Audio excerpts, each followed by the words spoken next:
Assalamu alaikum. Barkanmu da warhaka. Shin yaya kuke magana da ƴaƴanku? Wato ya kuke communicating da ƴaƴanku?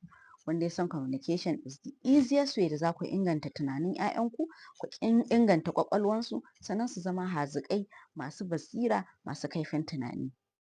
Ya kuke magana da ƴaƴanku? To ku matso mu yi assembly. Kada ku manta dukkanku masu reno ne, sannan ni ce ɗin nan dai taku Safiya Jibril Abubakar. To a yayin da kuka haihu daga lokacin haihuwanku zuwa shekara 2 wato 0 to 2 years ana son idan za ku yi magana da 'ya'yanku ya zama akwai haɗuwan jiki wato kuna yawan runguma, yawan shafa musu kai, yawan abubuwan dai da zai haɗu da jikinku da nasu wanda zai nuna cewa akwai soyayya, akwai kyautayi tsakaninku da su.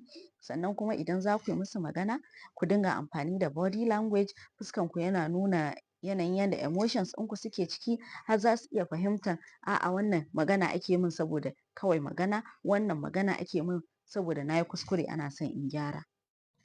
Sannan abu na gaba, yayin da suka zo muku da gwalangwalan ɗinsu kada ku maida musu kuna maimaitawa. Iyaye na san kun iya wannan. Sai ku ga wai dan uwa tana magana da ɗanta ɗan shekara 1 zuwa shekara 2 sai tana amfani da yanda yake magana. A'a, hakan ba zai inganta mishi iya magana ba, ba zai kuma sa shi ya zama ya fahimci yaren da kike mishi da sauri ba. Idan ya yi miki magana a cikin gwalangwalan ke kuma sai ki mishi magana a matsayinki na babba ko kai a matsayinka na babba ku yi musu magana cikakke. To yayin da suka yi shekara 3 zuwa shekara 5 kuma lokacin sun fara wayo.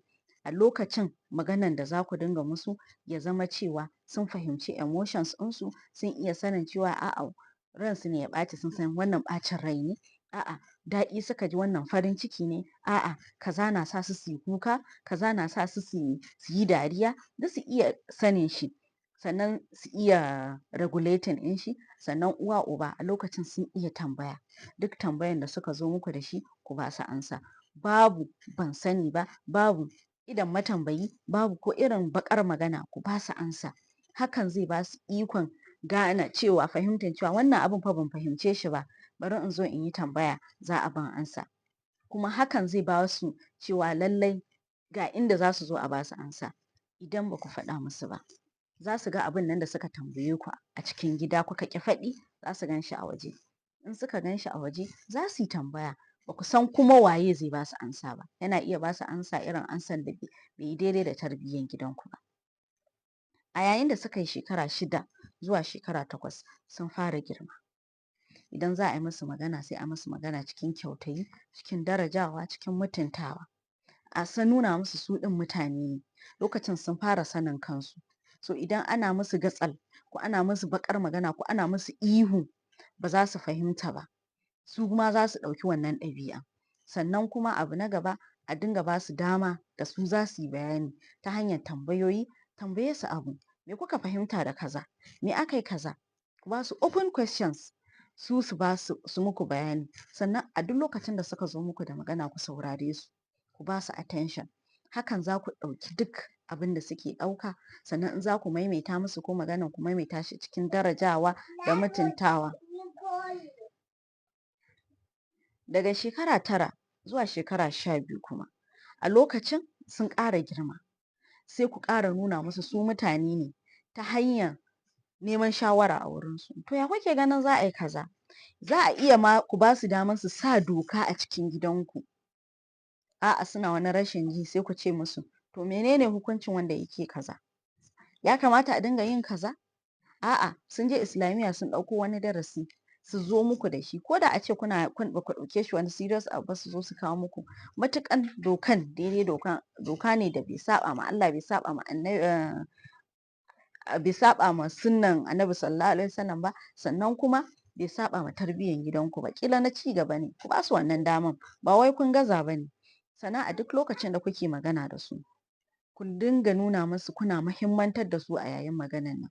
Ba wai kuma ana yawa sorry tun daga shekara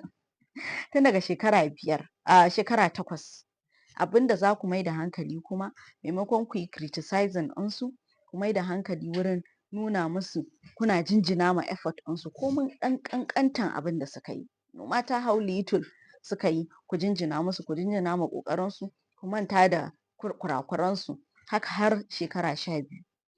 hakan zai ƙara muku shaƙuwa, hakan zai yi building trust tsakaninku da su, sannan kuma hakan zai sa duk inda suka je suka dawo ba su da amini, ba su da ƙawa, ba su da aboki kamar ku iyayensu. Hakan ne kuma za ku iya ganin abin da zai cutar da su da wuri har ku magance shi. Kun ga a shekara, daga shekara 8 zuwa 12 nan har abokansu za ku girmama, ba su kaɗai ba. A'a, suna son wannan, ku girmama su. Ta yaya?